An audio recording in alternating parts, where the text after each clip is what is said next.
Assalamualaikum warahmatullahi wabarakatuh. Perkenalkan, nama saya Nur Aryawati dengan nomor pokok mahasiswa 52116111023 dari Program Studi Ilmu Hubungan Internasional kelas A, Fakultas Bisnis dan Humaniora Universitas Teknologi Yogyakarta. Jadi di sini saya akan memaparkan jawaban saya mengenai globalisasi, dan untuk pertanyaan yang pertama adalah jelaskan definisi globalisasi dari minimal dua pakar. Dan di sini saya mengambil Malcolm Waters yang menyebutkan globalisasi itu adalah sebuah proses sosial yang berakibat bahwa pembatasan geografis pada keadaan sosial budaya menjadi kurang penting yang terjelma di dalam kesadaran orang. Dan untuk Profesor Dr. Mupiarto memaparkan globalisasi itu mempunyai dua pengertian, dan untuk pengertian yang pertama adalah sebagai deskripsi atau definisi, yaitu proses menyatunya pasar dunia menjadi satu pasar tunggal. Dan untuk pengertian yang kedua itu adalah dalam bidang ekonomi yang menjadikan ekonomi lebih efisien dan lebih sehat menuju kemajuan masyarakat dunia. Dan untuk pertanyaan yang kedua itu adalah mengapa globalisasi juga disebut sebagai universalisasi. Globalisasi sebagai universalisasi yaitu suatu penyebaran dalam berbagai objek dan pengalaman kepada seluruh manusia di dunia, dan suatu peristiwa yang terjadi di suatu tempat yang dapat menyebar dan memberikan dampak ke tempat lain secara global atau menyeluruh. Dan untuk yang kedua, yaitu westernisasi, adalah sebuah proses di mana masyarakat sedang berada dalam pengaruh atau menggunakan budaya barat, di mana di dalamnya ada berbagai bidang seperti industri, teknologi, hukum, politik, ekonomi, gaya hidup, gaya makan, pakaian, bahasa, alfabet, agama, filsafat, dan nilai-nilai.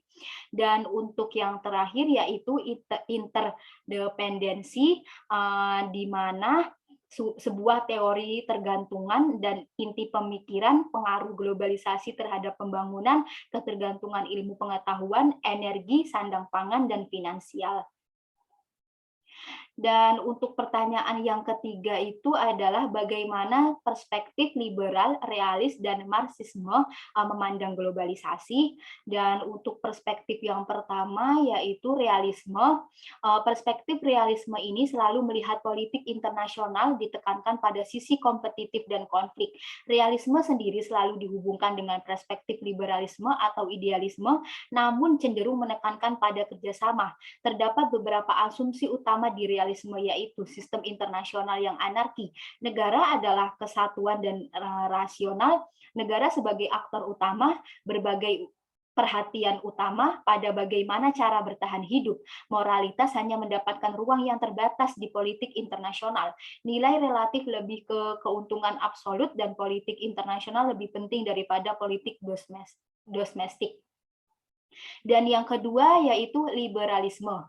Perspektif liberalisme ini sangat menentang pandangan manusia dari sisi negatif. Liberalisme mempunyai asumsi dasar, yaitu yang pertama adalah pandangan positif dan optimis terhadap sifat manusia, yang kedua pada dasarnya manusia selalu bersikap baik, dan yang ketiga percaya akan adanya proses untuk mencapai perdamaian dunia.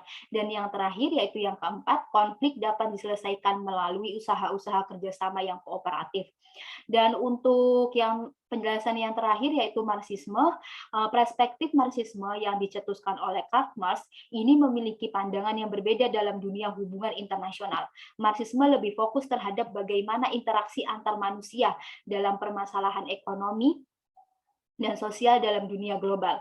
Manusia diibaratkan dengan hakikatnya yang materialistis dan hanya memikirkan kebutuhan diri sendiri. Untuk memenuhi kebutuhannya, manusia tidak hanya mengubah bentuk alam secara fisik, tetapi juga mengubah bentuk mereka sendiri dan menciptakan harapan-harapan dan kebutuhan-kebutuhan yang baru. Baik, sekian penjelasan jawaban dari saya. Kurang lebihnya saya mohon maaf. Terima kasih. Assalamualaikum warahmatullahi wabarakatuh.